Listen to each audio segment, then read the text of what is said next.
Joel and Charlie, thank you for being with us. Congratulations. Thank you. How was your screening It felt that you just really came good. from? Yeah, it was very exciting to see it with such a big crowd. Yeah. And this is your first feature as a director. Yes, it is. So what's the kind of like emotion walking into that here? Pretty overwhelming. I mean, I walked in last night for the tech check at 2 a.m. Right. just to see that theater, and it's huge. And to Yeah. see it on a screen that big Yeah. was very emotional. Have you given him any pointers? Because you're an old hand at this. Well, no, but I was recounting the story to Charlie the first time I ever watched a movie that I'd really been involved in. Like, as an actor, you could kind of stand back, go, okay, it was just a piece of this. Right. But when you write or you direct something, it's very exposing, and it could feel, your anxiety can really peak because it really is putting yourself out there. And I remember thinking it was like, I'd written a movie and my brother directed it. It was like watching a video. It was like 1,000 people watching a video of me nude. Right. It's that exposing. And I saw Right. Charlie kind of disappearing inside his chair, and I remember that feeling. But the screening was great. Right. I think the film is very special. Yeah, it is. It is a special film, and I wanted to ask. I know that you've talked about this being kind of a personal story. Yeah. And it's kind of funny. Also, in Deadline's review, Pete Hammond talks about, he recalls it like brought up a lot of things for him in childhood. It brought them up for me as well. So I just wonder, why did you feel the need to tell this story, I suppose? Is there anything about anything going on in today's world? Did something kind of spark it, or? Yeah, I mean, I think that, I kind of like fell into the story when I was kind of cleaning out sort of my childhood room in my mom's house, actually, and I found these old journals. Right. I had written when I was 12, and I was reading about this summer and remembering it and some of the things that happened in the film. But I do feel like these themes in general of the sort of like desperate desire to conform, but what happens when being part of a group is sort of like the most universal thing to belong. But if that is sort of at odds with your belief system or your empathy or your values, and I think that applies on sort of,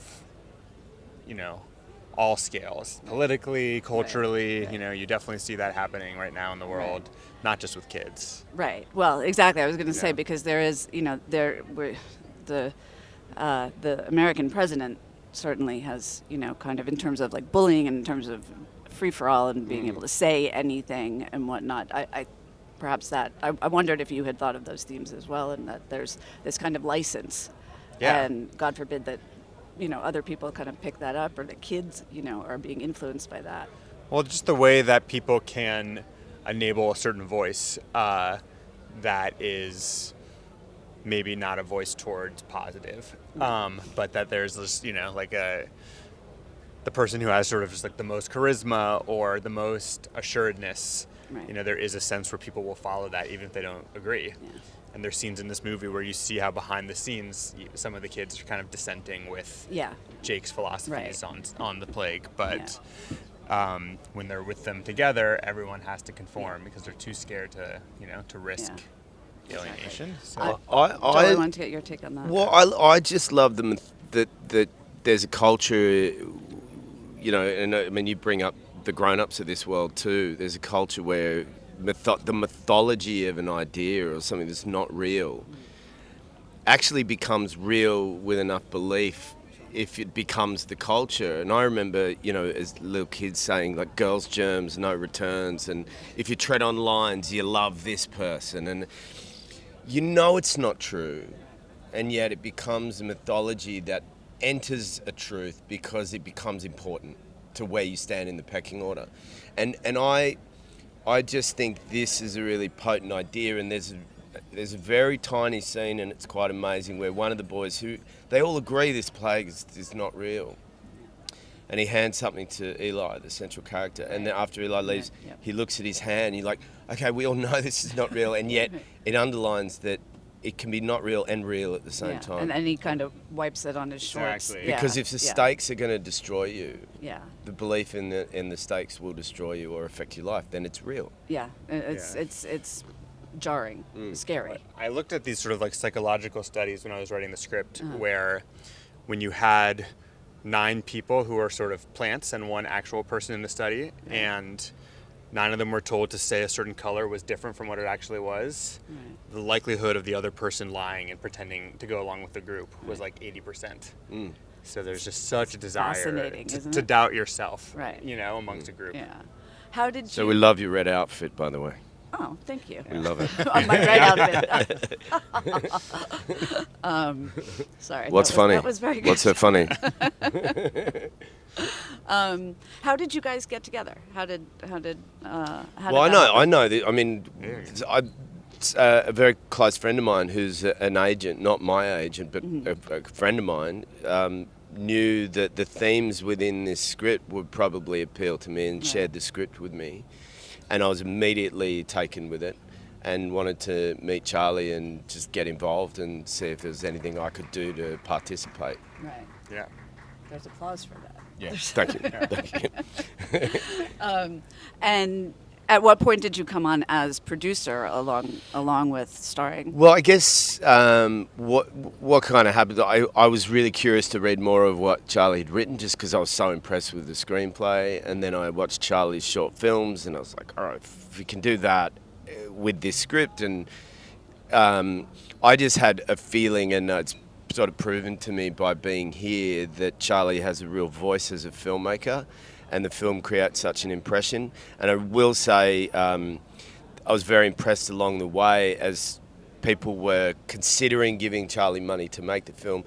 It came often with a caveat that if you turn up the horror of this or you turn it more into like a clear genre film, there'll be money for you straight away. And his resistance and patience with sticking to his vision was very clear. And I'm very happy that he did that because I think the film has a deeper emotional impact because it's not some straight up horror film. Yeah, absolutely. I admit that kind of in the beginning I was concerned that you might go in that direction, Yeah, and definitely. then it doesn't. No, I think it's a fun game with the audience of sort of leading you to think it might go certain ways Right. and trying to play with what those expectations Right. are. And I mean, I see genre elements certainly, and that the psychology of Ben and his experience is leaning into, to me that feels like genre and it's horrific for him, but I just didn't want to lean into kind of certain tropes that just feel like really tired Right. and No, of course. classic No, horror that's movie. great. Yeah. Okay, and then you guys are working together on another project.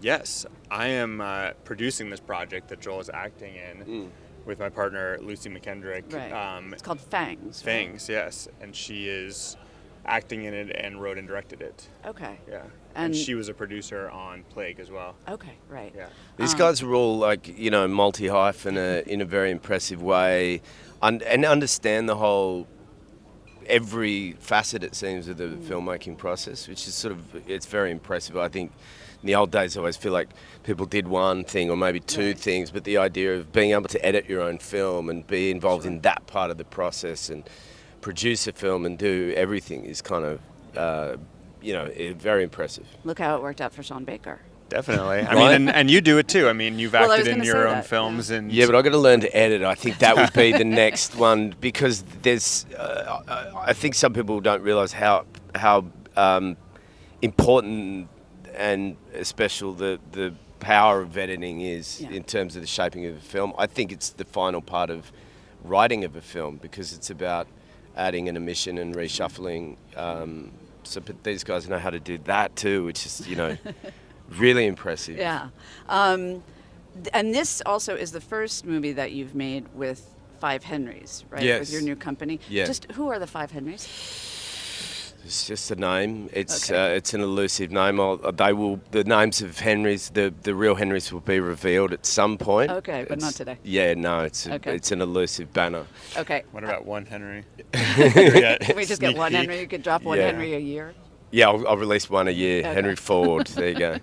But I will say about this film, which I sort of felt this real impression today rather, that the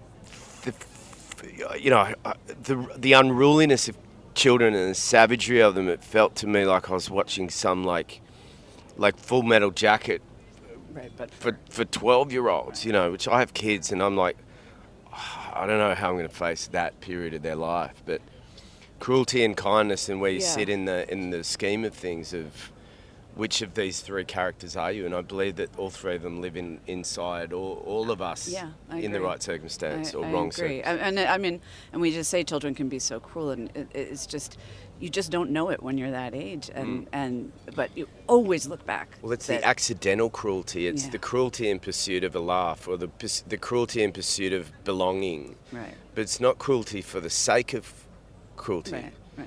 which is unfortunate but understandable. And I think that's Yeah. Well, it's handled well in this, rather very, than just. very, very well. Thank you both so much. Thank you. Thank Continued you. success. All right. Thank you very much. Thank you.